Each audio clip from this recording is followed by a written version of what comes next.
I don't know if we've ever talked about what I think is definitively the most cursed object in all of Tacoma, but this is it. This particular little nightmare has been involved in two separate tragedies. Back in 1899, a tall ship called the Andelana disappeared while at anchor, and everybody who was on board at the time drowned, sometime in the middle of the night, and it was never recovered. The railroad had one of these hard hat divers on the payroll. He went down, discovered the ship at 180 feet, but when he went down to secure the ship, his pressurizing pump blew a leather seal. At 180 feet, the pressure was so intense that when his suit depressurized, he was instantly crushed to death. The history of the Andelana gets spookier and spookier, but this particular object jumps the track a little bit.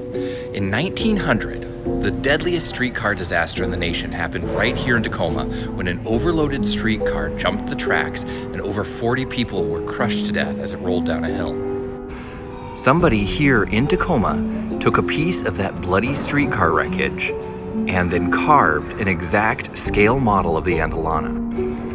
And since 1900, this particular model, carved of the bloody wood from that streetcar disaster in 1900, has literally and figuratively haunted people in Tacoma. After 100 years of getting shuffled around and having weird paranormal stories attached to it, it eventually found its way here to the Foss Waterway Seaport Museum. The staff at the seaport have to be really careful with it because if they get it too close to their electronics, it will fry them, and they've had all sorts of weird things move around in the middle of the night.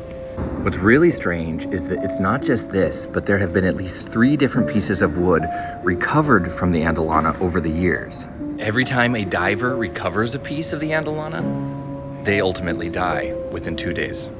It's one of my absolute favorite creepy stories from the region.